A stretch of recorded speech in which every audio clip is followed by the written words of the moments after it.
The smell of honey-glazed ham and hot mulled cider filled the house when my 5 children walked in without knocking, bringing with them the cold of the night and a betrayal wrapped in wrapping paper. I am Anna. I am 74 years old, and I have run this legacy orchard estate with an iron fist since I was widowed.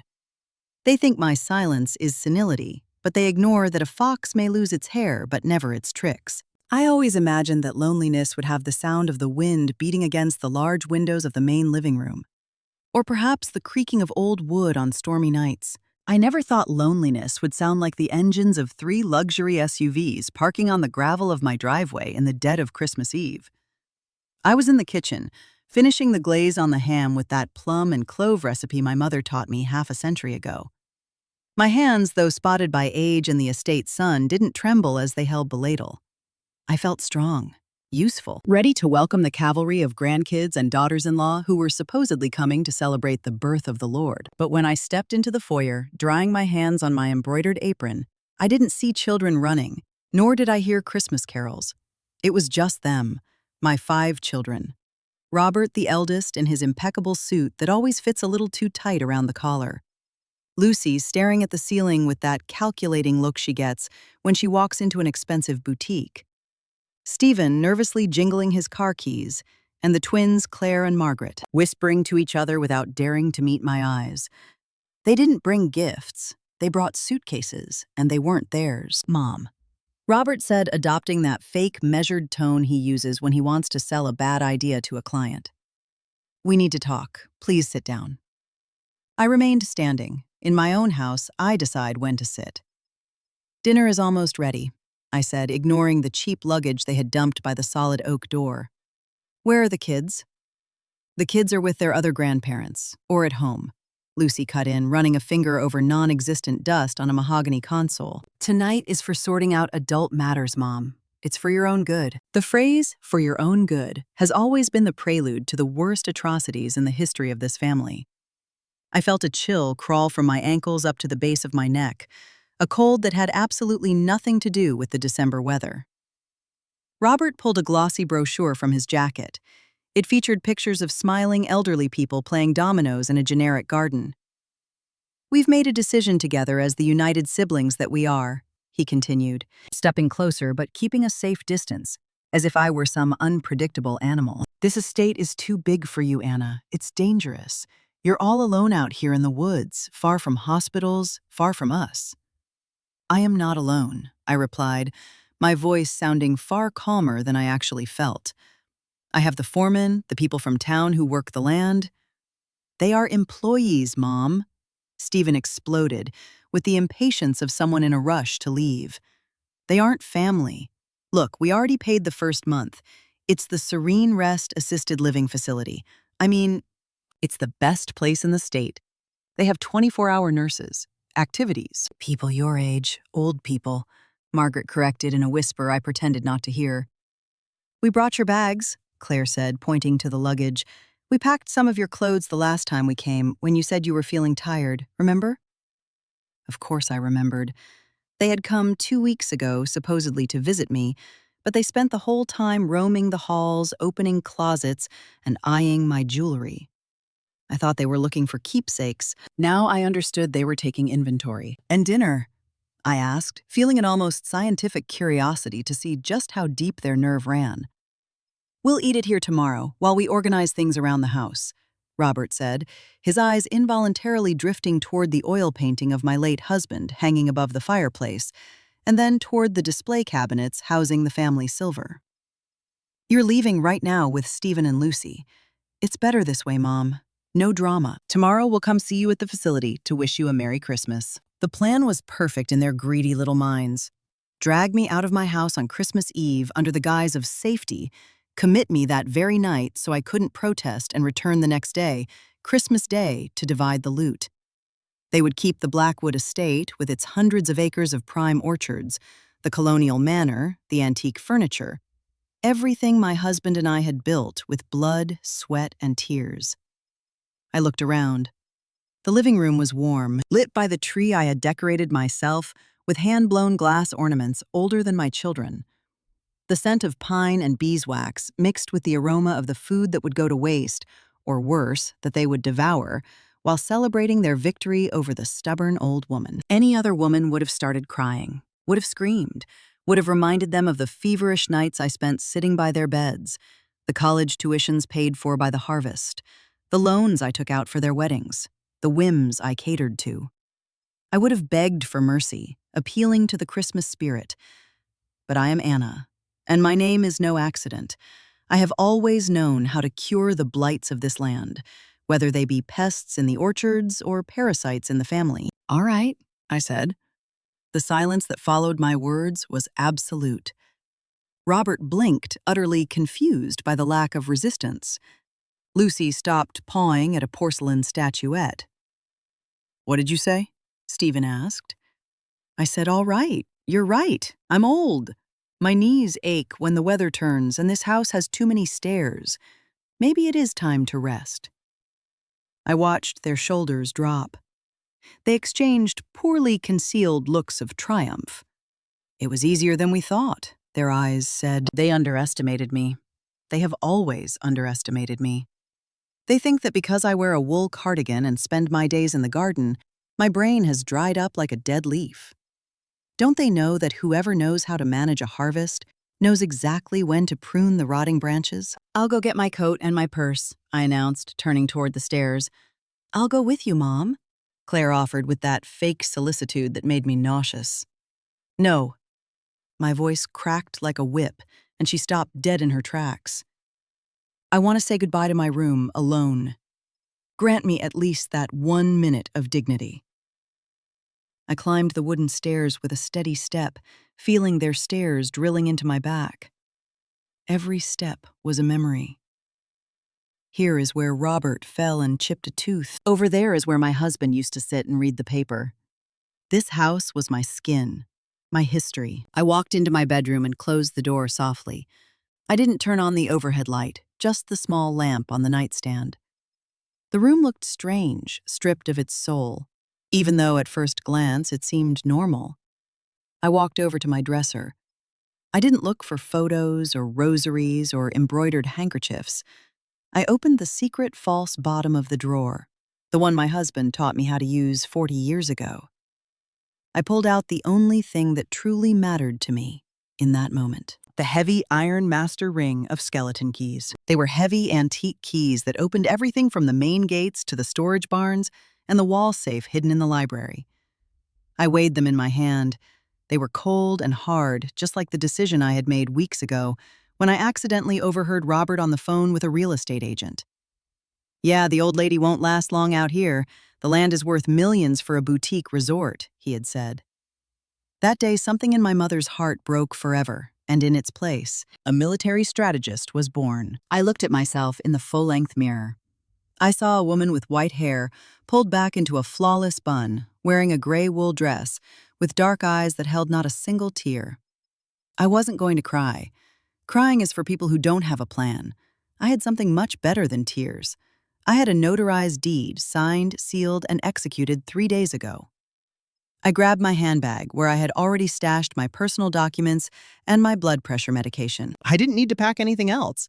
The suitcases they had brought were full of old clothes they had undoubtedly swiped from my closet during their last visit to ease the transition. Before leaving, I ran my hand over the quilt on the master bed. It was cold. I'd been sleeping alone for years, but tonight, the loneliness felt different. It felt powerful. It was a chosen solitude, not an imposed one. I walked down the stairs. They were already at the door, anxious, wearing their coats. Robert was checking his expensive watch. "Let's go, Mom. The traffic is going to get heavy." "I'm ready," I said, stepping off the last stair. "You're not taking anything else?" Margaret asked, eyeing my small purse. "A keepsake of Dad's," I smiled. A small, almost imperceptible smile. "I'm carrying everything that belongs to me," I replied, and it was the greatest truth I had spoken in years. We stepped out into the freezing night. The air smelled of pine and burning firewood. My children pulled the heavy door of the manor shut with a dull thud. Robert locked it with his own set of keys, one I had given him years ago for emergencies. I watched him pocket that key with a proprietary satisfaction that turned my stomach. "Tomorrow we'll come early to see what the house needs and to clean up," Lucy said, climbing into her SUV. "You just rest at the facility, Mom. You deserve it." They put me in the back seat of Stephen's car. No one sat back there with me. They treated me like a fragile package being shipped via parcel post. As the car rolled down the gravel driveway, pulling away from the estate, I didn't look back. I didn't need to. I knew exactly what the house looked like. Majestic, imposing, silent. Blackwood. My entire life. My sons were chatting in the front seats about the price of agricultural exports on the international market and about how they were going to remodel the kitchen to make it more modern. They talked as if I were deaf or invisible. They talked spending money they believed was already in their pockets. "It was easier than I thought," Stephen whispered to Robert over the phone, thinking the engine noise masked his voice. "The old lady is losing her grip. She didn't even ask about the silver." I closed my eyes and sank into the leather seat. I let them think I was sleeping. I let them think they had won. We arrived at the Serene Rest facility an hour later. It was a clean, sterile building that smelled of bleach and boiled soup, nothing like the scent of spices and open fields of my home. An exhausted-looking nurse received me at the entrance. My children hastily signed papers without reading the fine print. They gave me quick pecks on the cheek, dry, empty kisses. "Merry Christmas, Mom," Robert said, patting my shoulder. "We'll come by tomorrow. Don't worry about the house, it's in good hands." "I know," I said, clutching my purse to my chest, where I could feel the heavy weight of the iron keys. "I know exactly whose hands it's in." I watched them walk away, laughing, freed from their burden. They were going to celebrate their triumph, to toast with champagne, dreaming of the inheritance they would claim tomorrow. They imagined my house full of treasures waiting to be divided. They imagined the bank accounts, the property deeds to the land, the jewels in the safe. The nurse guided me to a small room with a twin bed and a window facing a brick wall. "Would you like me to help you unpack, Ms. Anna?" she asked kindly. "No, dear, that won't be necessary," I replied, sitting on the edge of the bed. "I'm not going to be here very long." "All right, get some rest. Christmas dinner is served in half an hour." When she left, I was alone. I pulled an old, small cell phone from my purse, one of those basic brick phones that only make calls, which my children despised for being obsolete. I dialed a number I knew by heart.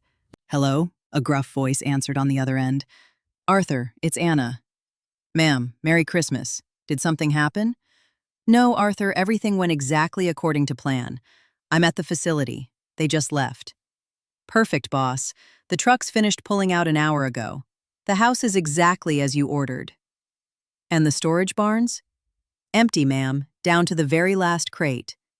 And the buyer already made the wire transfer just as we agreed with the attorney." "Thank you, Arthur. Go be with your family. Tomorrow is going to be an interesting day." I hung up. I leaned back against the stiff pillow of the nursing home. For the first time all day, I felt true peace. I didn't feel sadness, and I didn't feel fear. I felt the cold, calculating satisfaction of a chess player who has just moved her queen for checkmate. And the opponent still hasn't realized the game ended 3 turns ago. My children would return to Blackwood tomorrow. They would slide their keys into the lock. They would walk in, expecting to find the legacy of a lifetime, ready to be plundered. They would lick their chops thinking about the antiques and the harvests. But I knew what they would find. And that image, the image of their faces when those doors swung open, was the best Christmas present I could have ever given myself.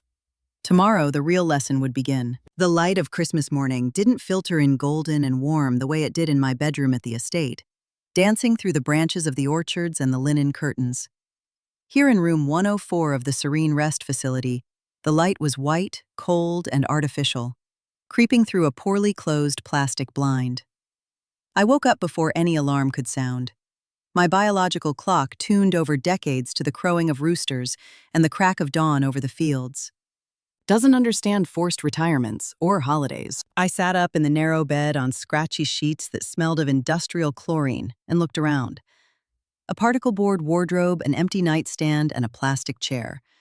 That was all my children believed I deserved after 50 years of breaking my back. I got up and went to the bathroom. The mirror reflected the image of an older woman. Yes, with the wrinkles that life had carved into me, but in my eyes there was no fog of confusion like they wanted to see. There was a razor-sharp clarity. I washed my face with cold water. There was no oatmeal and honey soap, just a dispenser of pink liquid that smelled like cheap bubble gum. "Merry Christmas, Anna," I said to myself in the mirror. My voice sounded steady. I walked out into the hallway. The silence was sepulchral, broken only by a distant cough or the squeak of a janitor's cart. I walked to the common room. There was a plastic Christmas tree in the corner, with ornaments that looked like they had survived 3 wars, and a TV left on low volume playing cartoons.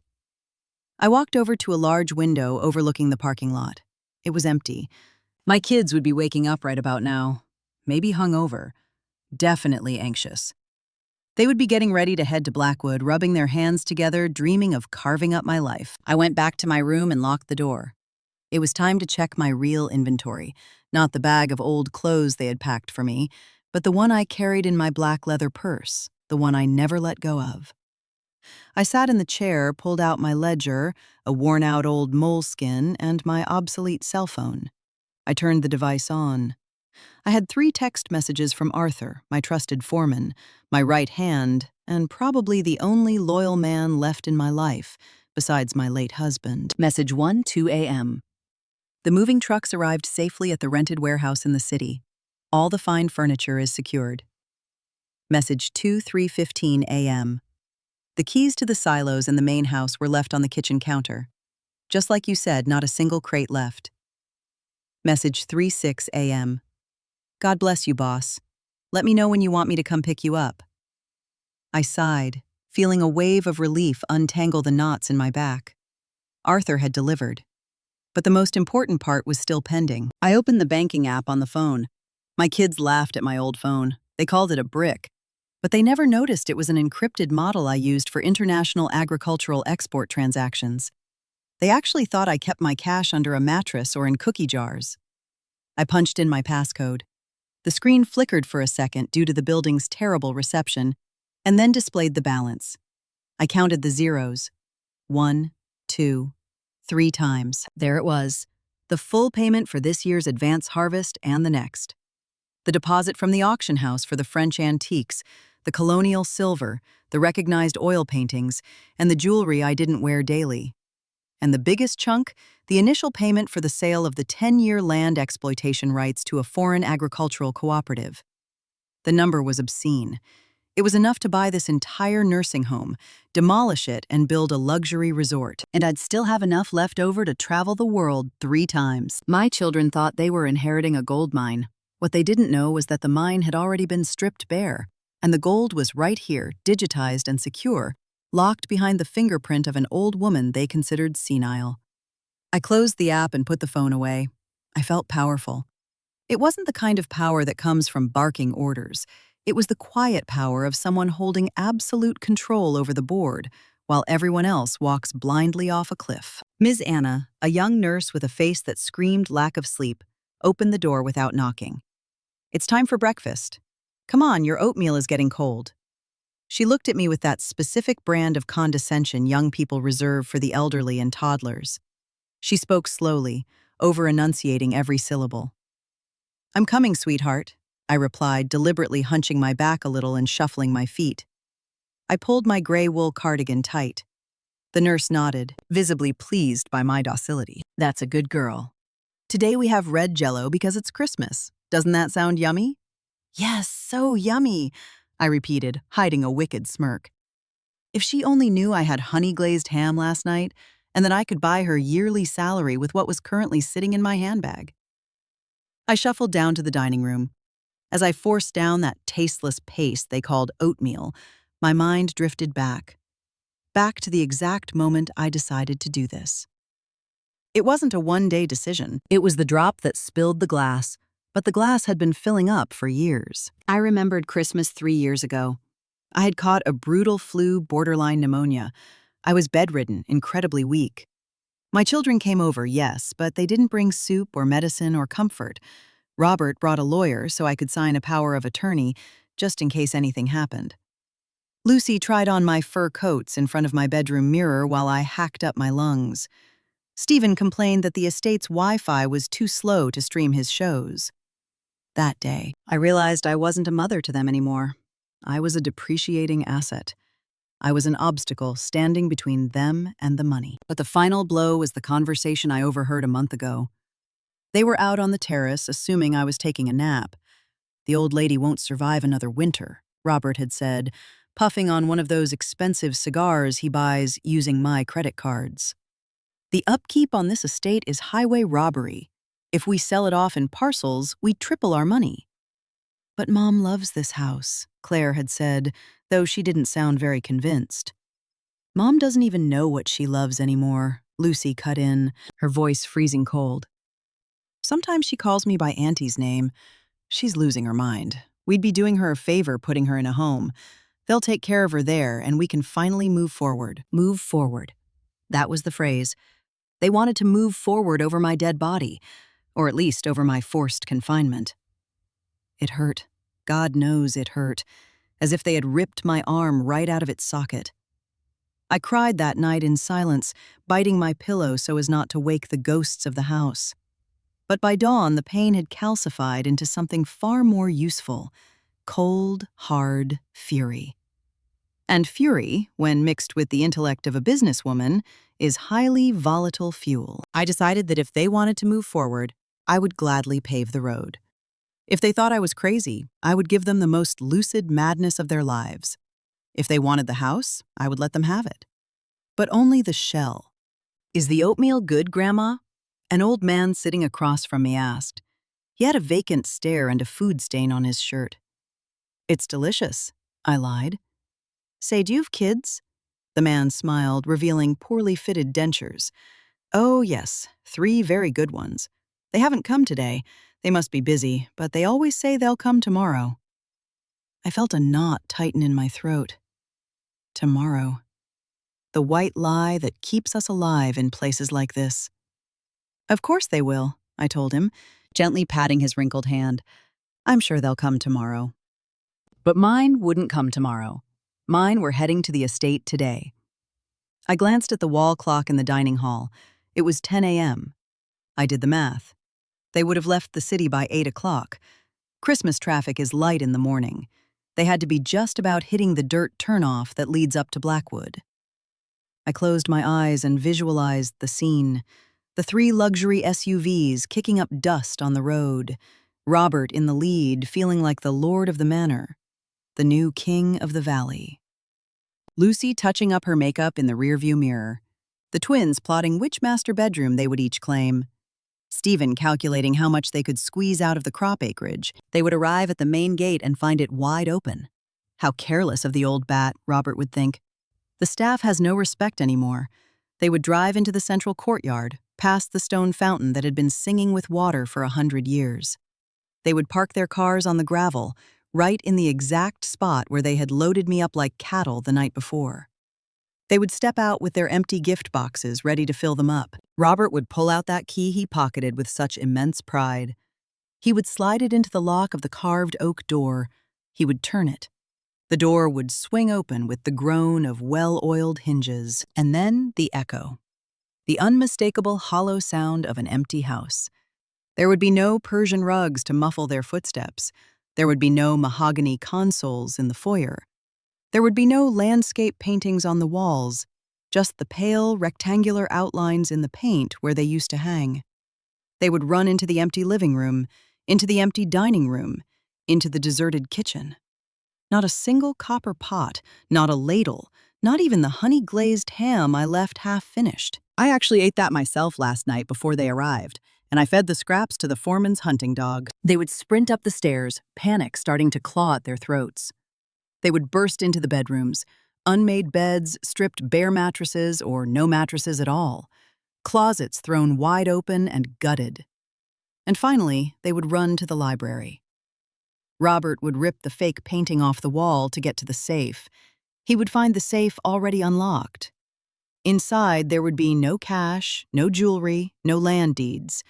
There would only be an envelope, a thick, cream-colored envelope, addressed to my children in the impeccable handwriting of a retired teacher and a state matriarch. I smiled in the nursing home dining room, lifting another spoonful of red Jell-O to my mouth. It tasted sweet, almost as sweet as revenge. "You look very happy today, Ms. Anna," the nurse noted as she passed by to collect the trays. "Expecting visitors?"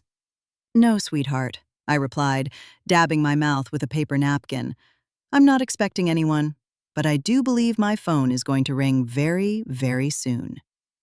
"Oh, how lovely. I bet it's your children calling to wish you a Merry Christmas." "I bet it is," I said. I pulled my cell phone out again and placed it on the table, right next to my plastic cup of water. I stared at it. It was a silent, black object, but at any given second, it was going to turn into a live grenade. The minutes crawled by. Tick-tock, the wall clock marched on. 10:15, 10:30. I imagined Lucy screaming. I imagined Stephen punching a wall. I imagined Robert, pale as a ghost, trying to comprehend how a senile old woman had managed to completely gut a 10,000-square-foot mansion in a single night. They had no idea that Arthur, his sons, and 20 trusted farmhands who loved me more than their own flesh and blood had been working since the crack of dawn the day before, hauling everything out the back doors while I distracted my kids with my supposed fragility. My children forgot the golden rule of the country. You never underestimate the people who grow your food, and you never, ever betray the person who knows where the bodies are buried. Suddenly, the phone vibrated against the Formica table. The harsh buzz made the old man across from me jump. The screen lit up. Name, Robert. Eldest son. I let it ring once, twice, 3 times. The nurse glanced at me from the other side of the room. "Ma'am, your phone. You should answer it. They must be worried." I picked up the device calmly. My hands weren't shaking. My heart beat at a steady, strong, vibrant rhythm. I swiped my finger to accept the call, but I didn't say a word. I held the phone to my ear and waited. I wanted to hear his breathing. I wanted to hear the sound of his total defeat. "Mom." Robert's scream was so loud, I had to pull the receiver slightly away from my ear. "Mom, where are you? What the hell is this?" "The house. The house is totally empty. There's nothing left. We've been robbed. Call the cops right now, Mom. They took everything." I could hear Lucy sobbing hysterically in the background, shrieking something about her jewelry. I could hear Stephen cursing up a storm. It was a beautiful symphony of absolute chaos. I took a deep breath, filling my lungs with the sterile air of the nursing home, which suddenly felt like the purest breath of freedom I had ever tasted. "No one robbed me of anything, Robert," I said, my voice so icy I could practically feel the frost forming on the phone. "Merry Christmas. I hope you like my present." "What are you talking about?" he stammered, and I could hear the raw terror bleeding through his arrogance. "What present? There's nothing here, it's just dust." "Exactly," I replied. "I gifted you the exact same thing you gave me last night. Nothing. And now, my dear son, I strongly suggest you read the letter I left in the safe before you even think about raising your voice at me again." I hung up. I powered off the phone. I looked up at the nurse who was staring at me with wide-eyed curiosity. "Is everything all right, Ms. Anna?" she asked. That sounded like a very intense phone call. I stood up from my chair, spine perfectly straight, feeling as though I had shaved 10 years off my age in 10 seconds. I adjusted my wool cardigan with elegance, as if it were an ermine stole. "Everything is absolutely excellent, my dear," I told her, walking toward the dining room exit with a firm stride. "I was just putting the trash in its proper place. Now, if you'll excuse me, I need to go to my room. I have to plan my next trip." As I walked down the hallway, I knew this was only the beginning. I had detonated the bomb, yes, but now the shockwave was coming, and I was fully prepared to surf it. Because Anna, the matriarch of Blackwood, had returned. And this time, she wasn't here to serve dinner. I felt the silence rush back into the dining hall. But this time, it wasn't an empty silence. It was the silence that precedes a massive storm. That specific moment out in the fields, when the birds stop singing and the wind dies down, right before the sky cracks open with lightning. My fingers drummed against the Formica table. 1, 2, 3. The old man with the oatmeal was staring at me, his mouth hanging open, his spoon frozen midair. "Bad news, neighbor?" he asked. "On the contrary, Mr. Gregory," I replied, standing up. "It's the news I've been waiting years to hear." I walked back to my room with a calm I didn't quite feel in my knees, but that I forced my spine to project. I closed the door and slid the deadbolt, not out of fear, but out of strategy. I needed 5 minutes. I pulled Attorney Vance's business card from my purse. He was a man who had been a dear friend to my husband, and unlike my children, he understood the value of loyalty and the heavy weight of a signature.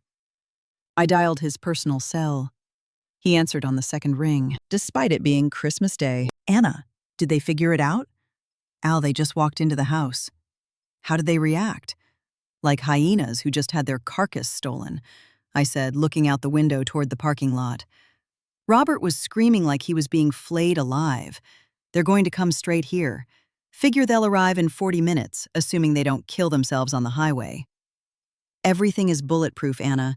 The notarized affidavit of your full mental faculties dated 3 days ago, backed by 2 independent psychiatric evaluations. The bills of sale for the furniture and the equipment. The trust fund. They can't touch you. I know, but they're going to try to scare me. They're going to try to drag me out of here, take me back to the house, and force me to sign whatever they put in front of me." "Do not leave that facility, Anna. Are you sure you're safe?" "It's a public place with witnesses. If they try to take me by force, it's kidnapping." "Don't worry, Al. They couldn't move me out of here with a crane. This cheap nursing home is now my personal fortress." I hung up. I sat on the edge of the bed and smoothed out my skirt. I closed my eyes and visualized the chessboard. They were furious little pawns. I was the queen, motionless, just waiting for them to make the fatal mistake. Time crawled by. I listened to the hum of the radiator and the distant Christmas carols playing on the common room TV. Exactly 45 minutes later, I heard the screech of tires skidding at the entrance. I didn't even need to look. I knew the sound of my children's arrogance, right down to how they hit the brakes. Raised voices echoed from the reception area. Lucy's shrill shriek, Robert's deep barks demanding to see the director, Stephen's threatening growl. "We want to see our mother right now." "Sir, please, it's Christmas. We have residents resting." The nurse's voice was trembling. "I don't give a damn about their rest. Tell me where room 104 is." I smiled. The moment had arrived. I stood up, grabbed my purse, my shield, and opened my bedroom door, just as they rounded the corner of the hallway. The image was worthy of a tragicomic oil painting. Robert's tie was undone, his face red and sweating profusely. Lucy's mascara was running down her cheeks, as if she had been crying black tears. Stephen was right behind them, fists clenched, and the twins looked terrified, darting their eyes around, as if they expected the cops to jump out of the janitor's closets. When they saw me, they stopped dead. I stood perfectly still in the doorway, hands clasped calmly in front of me. "Mom," Robert panted, chest heaving. He took a step toward me, invading my personal space. "Good morning, children," I said in a soft, pleasant tone. "Did you get bored of the estate that fast? I thought you'd be spending the whole day there doing inventory." The word inventory hit him like a physical slap to the face. Robert turned purple. "What did you do, you crazy old bat?" he screamed, abandoning any pretense of respect. "The house is totally empty. There's nothing there." "You got robbed. I bet it was that hick Arthur, wasn't it? You gave him the keys and he cleaned us out." Residents from the adjacent rooms started poking their heads out. An old woman with a walker was staring at us with wide eyes. "Lower your voice, Robert," I said, keeping my own tone dangerously low, which forced him to shut up just to hear me. "You are scaring my neighbors, and I forbid you from speaking about Arthur that way. He has more honesty in his pinky fingernail than you do in your entire body." "Honest?" Lucy shrieked, stomping closer, her stiletto heels clicking sharply against the cheap linoleum. "Mom, they took the French antiques, Grandma's silver, the paintings, even the damn rugs. That stuff is worth a fortune. Was, I corrected her. It was worth a fortune. Stephen shoved his way past Lucy. What do you mean, was? Where is everything? We are calling the police right now to report a massive theft. I burst out laughing. It was a dry, short bark of a laugh. Theft? I asked, looking them up and down one by one. How exactly can someone steal something that belongs to them? A heavy silence dropped over the hallway. Robert narrowed his eyes. His financial shark brain was finally starting to process the data. You, he stammered. You moved the stuff. I sold the stuff, I said with crystal clarity. I sold it all. The furniture, the silver, the paintings, the coffee roasters, the tractors, the cargo trucks, everything. You can't do that, Claire yelled from the back. That is our inheritance. Wrong, I said, raising a single finger. It is my estate. As long as I am breathing, Blackwood and everything inside it belongs to me. And as the rightful owner in full possession of my faculties, I decided to liquidate my assets. Robert ran his hands through his hair in absolute despair. And the money? He asked, his voice raw with pure greed. Where is the cash? That's millions of dollars, Mom. You can't just have that in cash. It is in a very safe place, I replied, turning my back on them to walk back into my room. I left the door open, inviting them onto my turf, a place where their claws couldn't scratch me. They followed me in, filling the tiny hospital-style room with their suffocating presence and their expensive perfumes that suddenly reeked of desperation. Robert slammed the door shut. Listen to me very carefully, Mom, he said, cornering me against the wardrobe. This is senile madness. We are going to contest those sales. We are going to say you were not in your right mind. You agreed to come to this nursing home yourself because you said you couldn't handle things anymore. That proves you are entirely unfit to manage your finances. There it was. The trap I knew they would try to spring. I sat down on the only chair in the room and crossed my legs. Have a seat on the bed if you'd like, I offered. Robert, you are so terribly predictable. If you claim I'm crazy to void the sales, then my signature admitting myself into this facility is also invalid, which means you are holding me here against my will, which is a federal crime. But if my signature to enter this facility is valid, then my signature to sell my own furniture is valid too. Robert opened his mouth, then snapped it shut. He realized he had just walked blindfolded into a legal dead end. Besides, I continued pulling a folded copy of the notarized affidavit Al had given me out of my purse. Attorney Vance came to the estate 3 days ago. He brought 2 doctors. They certified my perfect mental health before I signed a single bill of sale. Here is your copy. I tossed the paper at him. It fluttered in the air before landing at his feet. Robert snatched it up and read it ravenously, his eyes darting back and forth across the legal jargon. All the color drained from his face. This is bulletproof, he whispered. You planned this. You planned the whole thing. Ever since the day I overheard you saying you wanted to sell my house to build a boutique resort, I confirmed. Did you really think I wouldn't find out? Did you think I was deaf? Lucy collapsed onto the twin bed, sobbing. But Mom, the money. We have debts. Robert owes the bank. Stephen blew money on businesses that tanked. We were counting on that cash. I know, I said without a single ounce of pity. I know you are all broke. I know you've been living way beyond your means, just waiting for me to drop dead so you could plug up your sinking ships. But I have news for you. I am going to live a very long time, and I am going to live very well. Let's go, Stephen suddenly barked, grabbing me hard by the arm. We're going back to the house. We are going to fix this there. You have to tell us where the money is or who you gave it to. You can't stay here. I ripped my arm out of his grip with a violent jerk that left him stunned. Do not touch me, I roared, unleashing an authority I hadn't used since they were toddlers. I am not going anywhere. You brought me here. You paid the first month in advance. You said this was the best place for me. Well, you were right. I am safe here. I have nurses here. And here I don't have to look at your faces of utter disappointment every morning when I wake up still breathing. Mom, please, Margaret begged, trying the pity tactic. It's Christmas. Don't do this to us.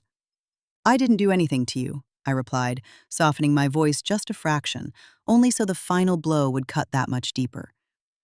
I simply secured my retirement. You wanted the house, right? The house is right there. The walls, the roof, the floors, it is all yours. Enjoy it. But the soul of that house, the sweat of your father's brow, the value of 50 years of grueling labor, I took that with me. Robert crumpled the notarized paper in his fist. He stared at me with pure, unfiltered hatred. He wasn't looking at his mother anymore. He was looking at a business partner who had just conned him out of a fortune. "You are never going to see a single red cent from us," he threatened. "You are going to rot in this dump." I smiled, and this time it was a beautifully genuine smile. "I have enough money in my account to buy this dump and turn it into a luxury spa if I feel like it. I don't need your pennies. I never needed them. You were the ones who needed mine." There was a long, suffocating silence. It finally dawned on them that they hadn't just lost the money, they had lost all control. For years, the power dynamic in this family had rested on their youth and my supposed decrepitude. Now the scales had violently tipped the other way. I had the capital, I had the lucidity, and most importantly, I had absolutely nothing left to lose. "Let's go," Robert finally said, dropping the crumpled paper onto the floor. "There's nothing we can do here. We'll talk to the lawyers. This isn't over." "Be my guest," I said. "Attorney Vance is expecting your call. But I must warn you, he bills by the hour and he is very expensive. I highly doubt any of you have the liquidity to afford him right now." They shuffled out of the room like a pack of beaten dogs, shoving each other, arguing in hushed tones, pointing fingers. "I told you we should have declared her incompetent months ago," Stephen hissed at Robert. "Shut up, you idiot," Robert snapped back. I stood in the middle of the room until their voices faded down the hall, and I heard the roar of the SUV engines firing up outside. They were leaving. Leaving to go back to a massive, freezing, empty house. No food, no furniture, no promise of unearned wealth. I walked over to the window and lifted the plastic blind just a fraction. I watched the 3 vehicles tear out of the parking lot, kicking up gravel. I sighed, feeling the adrenaline finally start to crash, leaving a deep, bone-weary exhaustion in its wake. I sat on the bed and picked up the crumpled paper Robert had thrown on the floor. I smoothed it out carefully over my knees. It was my shield, my declaration of independence. But the game wasn't over. This had just been the opening gambit. Now came the counterattack. They would try to contest it. They would try to smear my name. They would try every legal and illegal trick in the book to freeze my accounts. What they didn't know was that the money wasn't even in the country anymore. They didn't know that my next move wasn't defensive. It was constructive. I looked at my phone. I had a new message. It wasn't from Arthur. It was an unknown number with an international country code. "Dear Ms. Anna, the wire transfer to the foundation has cleared. We are ready to break ground on the orphanage project the moment you give the word." A single tear rolled down my cheek, not out of sadness, but profound emotion. My children wanted an inheritance. Fine. There would be an inheritance, but it wouldn't be used to pay off their gambling debts or fund their empty, luxurious lives. It would go to children, who, unlike them, would actually know the value of a roof over their heads and a hot meal on their plates. I wiped my face and stepped out into the hall. The young nurse was looking at me with deep concern from the charting desk. "Are you okay, Ms. Anna? Your children seemed incredibly upset." "They're just fine, sweetheart," I said, walking toward her. "They just came to get their Christmas lesson. By the way, what time is lunch served? I've suddenly worked up a ravenous appetite." The nurse smiled, visibly relieved. "In half an hour. We're having turkey today, though I'm sure it's not like the one you make at home." "It doesn't matter," I told her. "Today, absolutely anything is going to taste like heaven." As I walked out into the courtyard to catch some sun before lunch, I knew it was going to be a long war. My kids would come back with lawyers, with lies, with emotional manipulation. But I had something they severely lacked: patience and resources. And for the first time in my entire life, a purpose that belonged solely to me. I sat on a wooden bench beneath a barren winter tree. The cold wind whipped against my face, but I felt a roaring fire inside my chest. I pulled out my ledger and crossed out the line that read Phase 1, the reveal. Right below it, written in my steady, firm handwriting, was the next step. Phase 2, the sewing. My children thought they had buried me in this nursing home. They didn't realize I was a seed. 3 days passed since that Christmas my children will forever remember as Judgment Day. 3 days where my phone did not stop ringing, buzzing against the nightstand like a dying insect. I didn't answer a single call. I let the silence do the heavy lifting. I let the anxiety marinate their intentions the way you marinate fruit for a stiff liqueur. Today, however, the situation changed its color. They didn't come alone. I was out in the small garden of the facility, sitting on an iron bench under the shade of a tree stripped bare by the winter, knitting a scarf I didn't even need just to keep my fingers agile. I watched them approach from the main entrance. This time they didn't roll up in luxury SUVs. They arrived in a single-car Roberts Company sedan, and they were flanked by a short, balding man carrying a synthetic leather briefcase that screamed discount strip mall lawyer from a mile away. Robert walked point, but he no longer carried himself like the firstborn master of the universe. He had dark bags under his eyes, a wrinkled shirt, and a twitchy anxiety in his hands that reminded me of the time he broke my favorite vase when he was 7. Lucy and Stephen trailed behind him, heads hung low, staring at the pavement as if searching for loose change. The twins didn't show. I assumed shame or pure terror had kept them at home. "There she is," Robert pointed.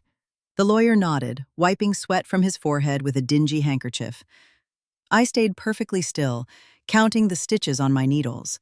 1, 2, knit, purl. "Mother," Robert said, stopping in front of me. His voice was raspy, broken. "We need to talk, and it's no longer a request." I looked up slowly, adjusting the reading glasses hanging from a gold chain around my neck. "Good morning, counselor." I greeted the stranger majestically, ignoring my son. "I'm Anna.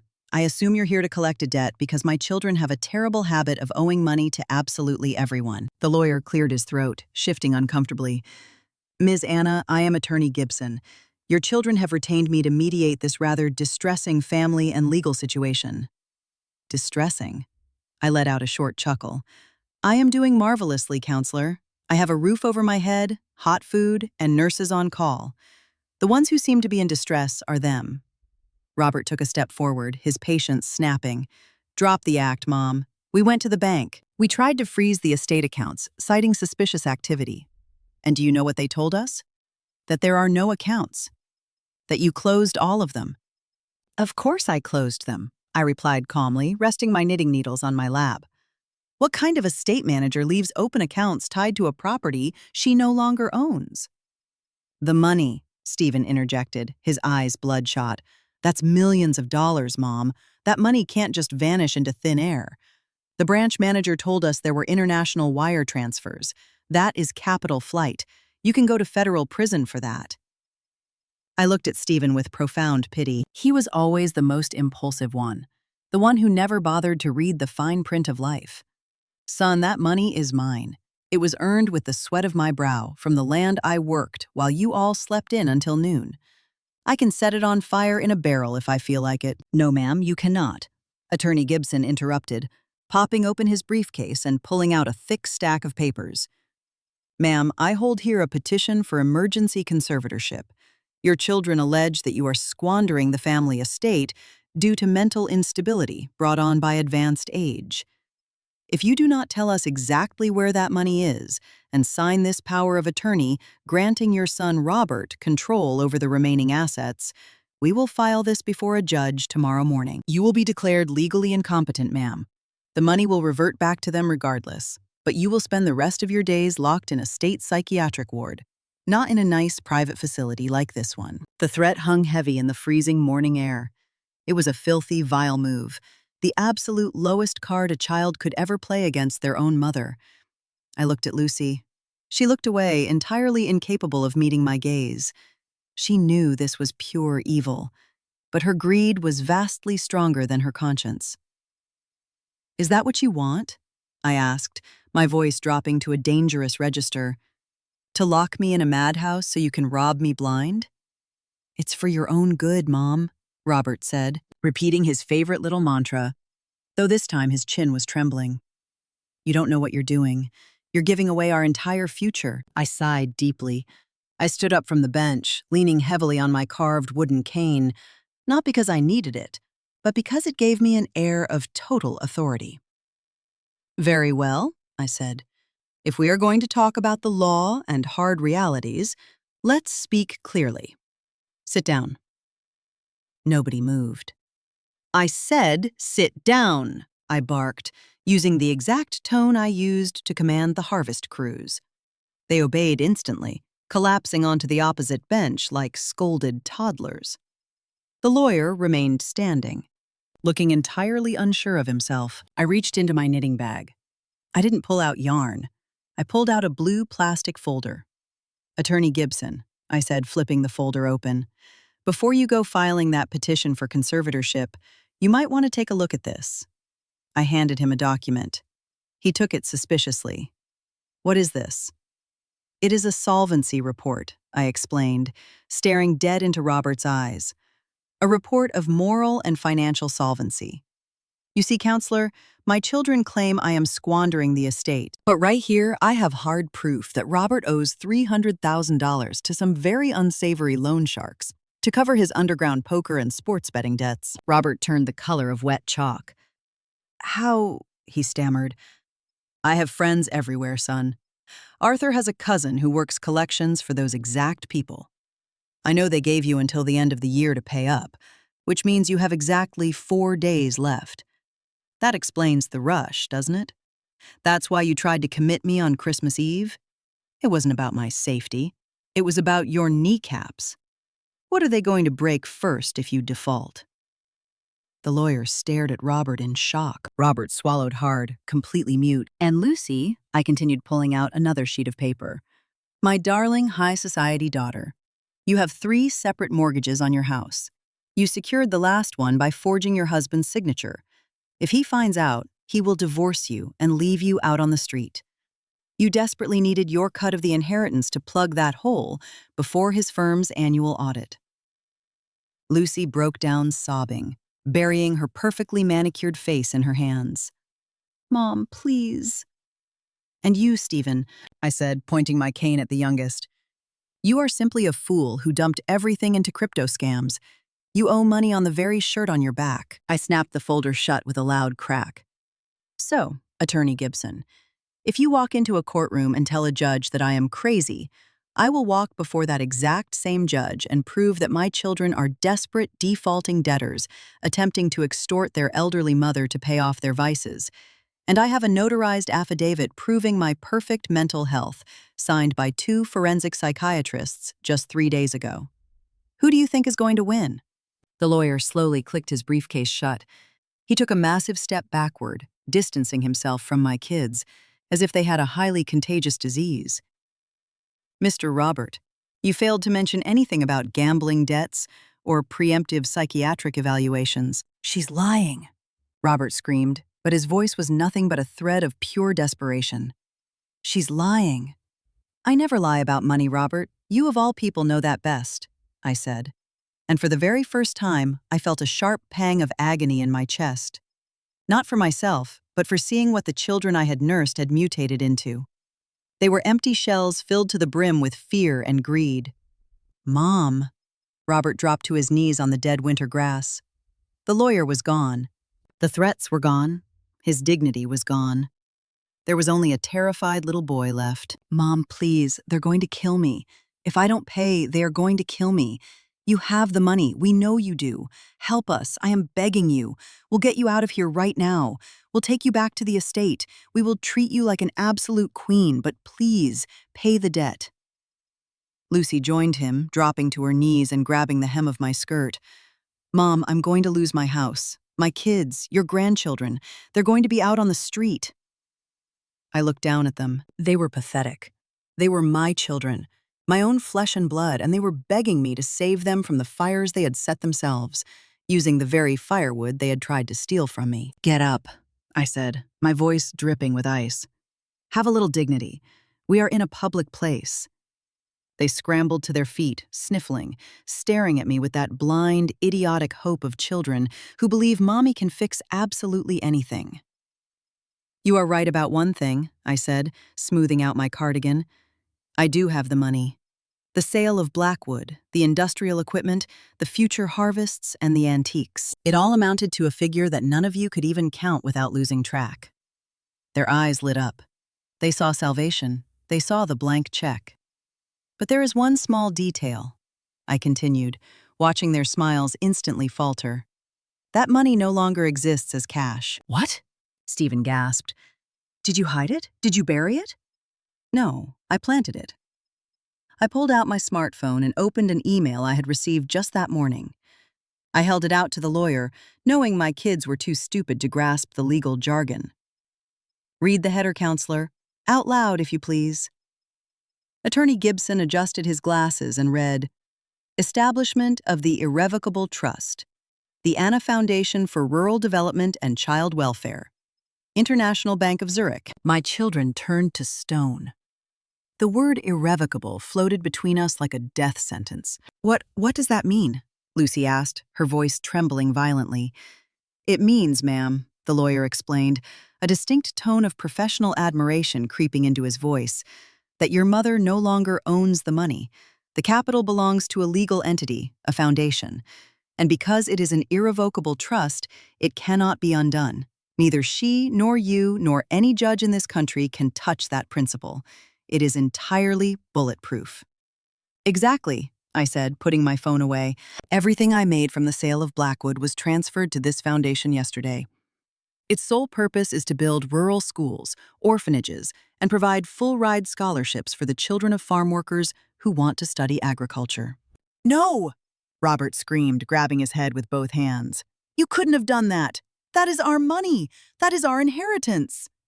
"It was my money," I corrected him viciously. "And now it is the money of hundreds of children who are not to blame for your catastrophic failures.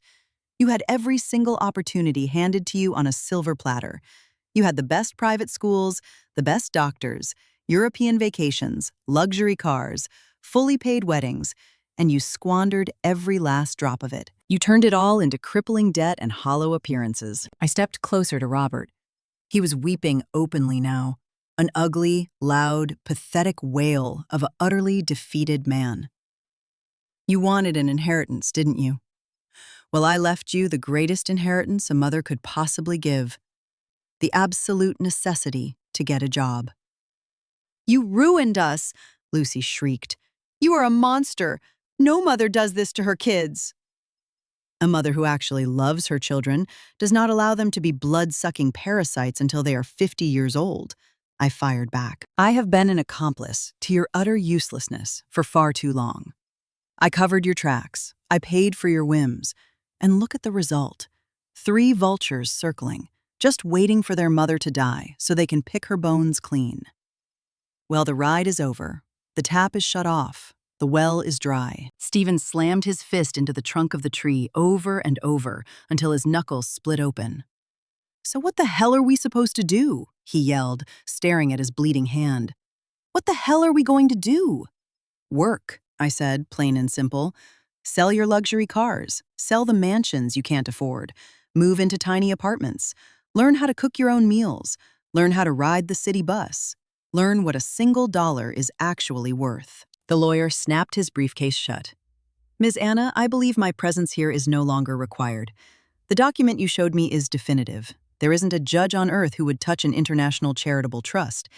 If your children wish to contest this, they will need years of litigation and millions of dollars in legal fees, which they clearly do not possess." "Thank you, counselor," I said. "You may go, and I highly suggest you collect your retainer up front." The man gave me a slight bow of respect, completely ignored my children, and speed-walked toward his car. He knew exactly when a ship was sinking. I was left alone with them. The silence was suffocating heavy with resentment and primal terror. "Are you really going to let us fall?" Robert asked, looking at me with the eyes of a beaten stray dog. "Are you really going to let them break my legs?" I looked him dead in the eyes.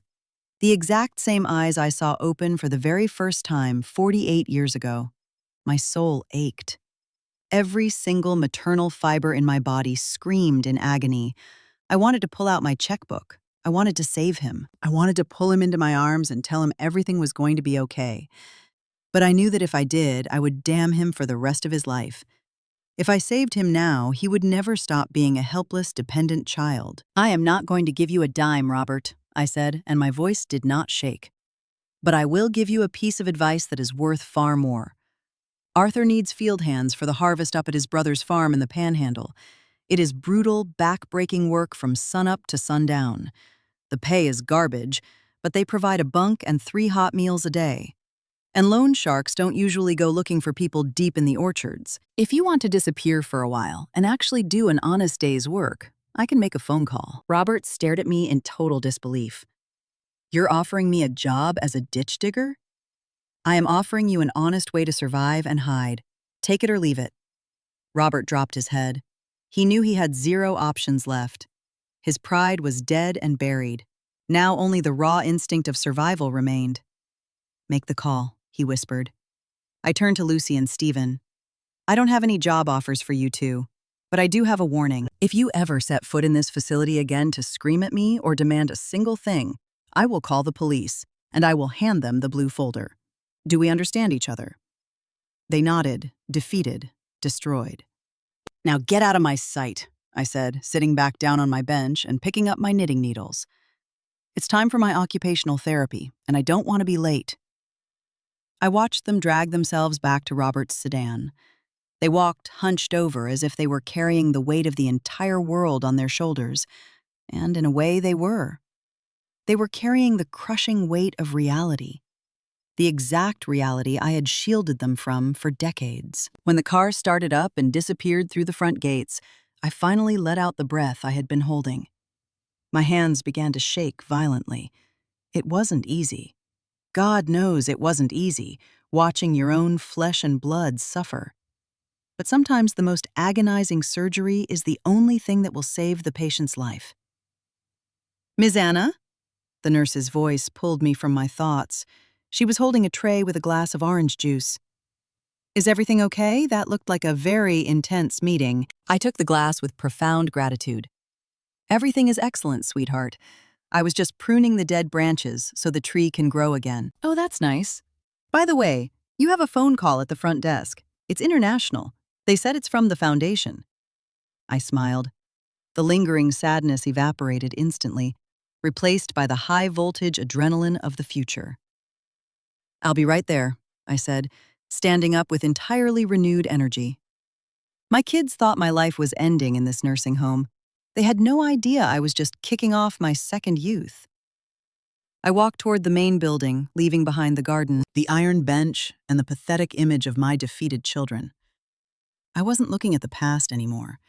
My eyes were locked on the blueprints for a school that would soon be built on red soil, far, far away from here. But before I left, I had to do one last thing. One final masterstroke to ensure this lesson was permanently branded into their memories. I stopped at the glass entry doors and looked at my reflection. "Get ready, Anna," I told myself, because now comes the fun part. Tomorrow I wouldn't be here for breakfast. Tomorrow my bed would be empty, just like the manor at Blackwood. And when they inevitably returned, because I knew they would try to manipulate me one last time, they would find nothing but a handwritten note and a used boarding pass. The real transformation was about to begin. The air here smells different. It doesn't smell like confinement or bleach or that fake lavender they pump into nursing homes to mask the scent of decay. Here in the foothills of Appalachia, the air smells like wet earth, blooming wildflowers, and pure hope. It's been 6 months since I checked out of my room at the Serene Rest facility, and even though my knees still complain when the humidity spikes, my spirit runs like a 20-year-old girl. I'm standing on the porch of my new house. It's not a sprawling manor like Blackwood. It's a simple timber and stone cabin, single story, with wide wraparound porches where the wind howls through. There is no French antique furniture or family silver to polish. There are wicker chairs woven by local craftsmen, sturdy oak tables built for hard work, and heavy bookshelves crammed with ledgers and accounting binders. From up here, I overlook the valley. I'm not looking at my old hundreds of acres. I'm looking at thousands. But these don't belong to me to line my pockets. They are the beating heart of the New Seed Cooperative, the massive project born from the liquidation of my past life. Down below in the clearing, I can see the construction crews finishing the roof of the new elementary school. I can hear the screams of kids playing soccer with a deflated plastic ball. Kids who used to have to walk 3 hours just to learn how to read, who will now have classrooms 10 minutes from their front doors. I adjust my straw sun hat. I don't wear tailored suits or fine wool coats anymore. I wear worn-in denim jeans, a crisp white cotton shirt, and heavy leather work boots. The locals don't call me Madam Anna out of fear like the old estate hands used to. They call me teacher, and that title is worth vastly more than any bank account balance. My children thought they were sending me away to die while I was still breathing, to rot in front of a television, just waiting for the clock to run out.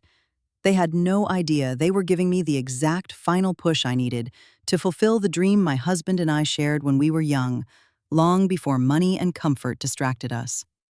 To give back to the earth exactly what the earth gave to us. My phone rings. It's a brand new, top-of-the-line smartphone I had to buy to handle video conferences with the Swiss investors.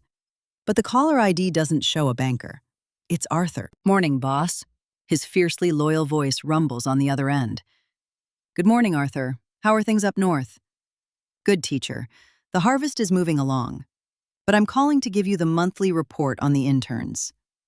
I smile as I settle into my rocking chair. The interns are my children.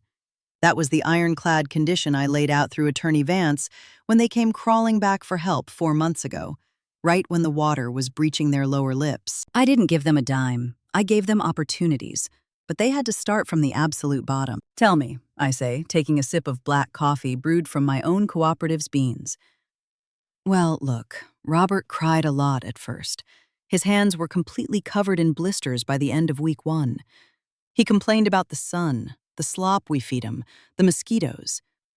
But yesterday I saw him hauling 2 80-pound sacks over his shoulder without making a peep. He lost that fat cat CEO gut.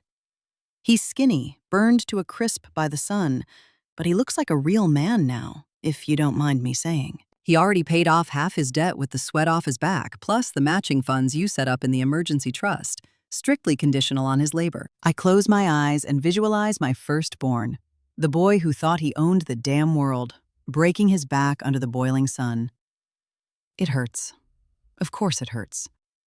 But it's the necessary agony of snapping a broken bone back into place. "And the others?" I ask. "Miss Lucy is working the register at my sister-in-law's grocery store out in the city. My sister-in-law says she used to treat the customers like garbage, acting all high and mighty. But after getting fired from 2 other minimum wage gigs for having an attitude, it seems she finally got the message. Now she smiles, counts the change, right, and even helps mop the floors at closing. She pawned all her jewelry, boss, paid off one of the mortgages with it. Now she's living in a tiny, subsidized apartment with the twins. And the girls, I ask about my granddaughters. They're going to public school. Word is they don't have the newest iPhones anymore, but they're pulling straight A's. Seems like stripping away the luxury actually woke their brains up. And Stephen," Arthur pauses. "He's the toughest nut to crack, teacher. Still stubborn as a mule. Tried to flip some land deeds that didn't even belong to him and almost caught a felony charge. But when he realized nobody was coming to bail him out, he swallowed his pride and started driving for one of those ride-share apps.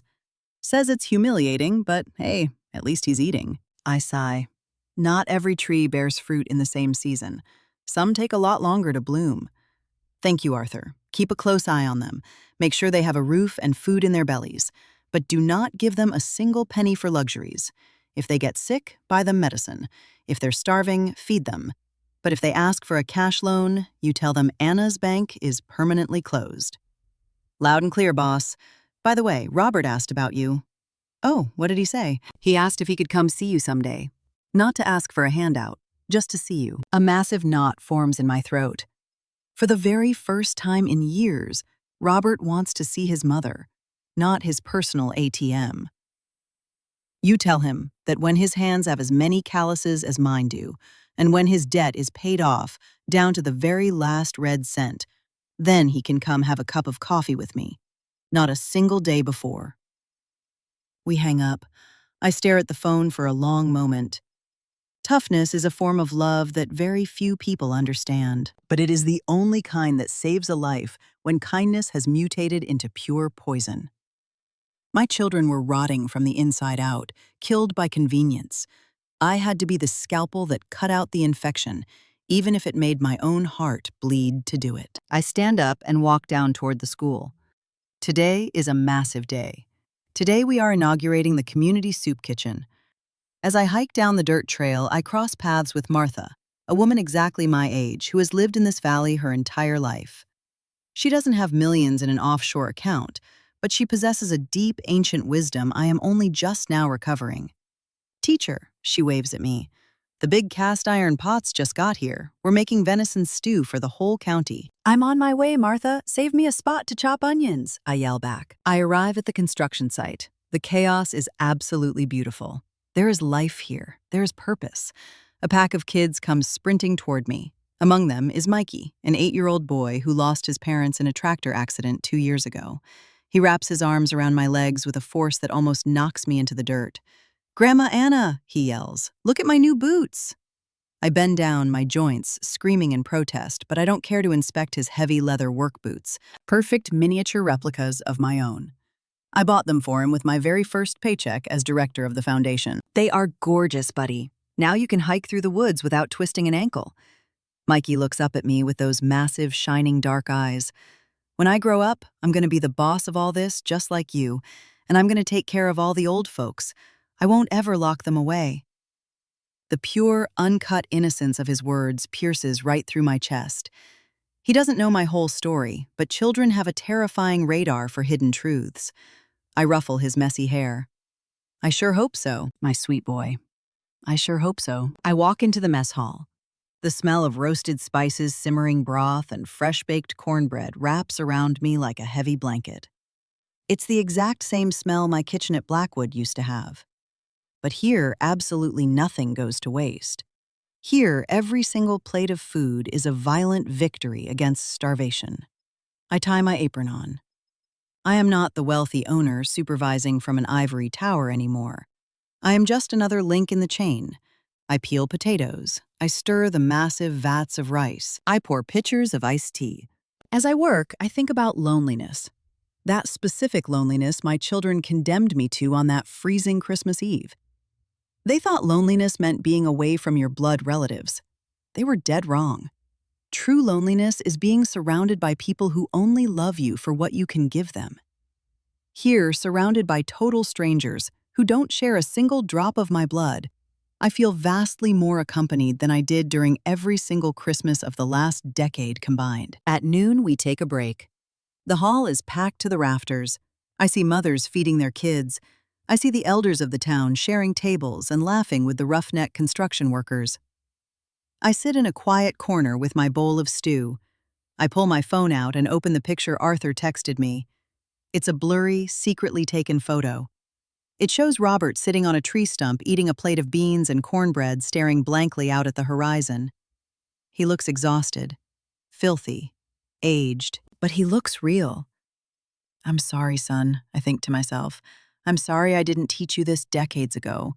I'm sorry I handed you the world but forgot to give you what actually mattered." But it is never too late to learn how to be human. Suddenly a hand rests heavy on my shoulder. It's Attorney Vance. He drove all the way up from the city for the inauguration and to hand-deliver some paperwork. "Anna," he says, sitting down next to me, "you have visitors." My heart skips a violent beat. "Robert, Lucy, who?" I ask, my spine instantly stiffening. "It's not your kids," he clarifies quickly, seeing the panic flash in my eyes. "It's a delegation of female entrepreneurs. They heard about what you pulled off, how you weaponized a stagnant, rotting estate and turned it into an engine for rural development. They want to meet you. They want to replicate your exact model in other states. They say you are an absolute inspiration." I laugh, a deep, barking laugh that rattles my ribs. "An inspiration, Al. I am just a stubborn old bat who aggressively refused to be thrown in the garbage. That's it."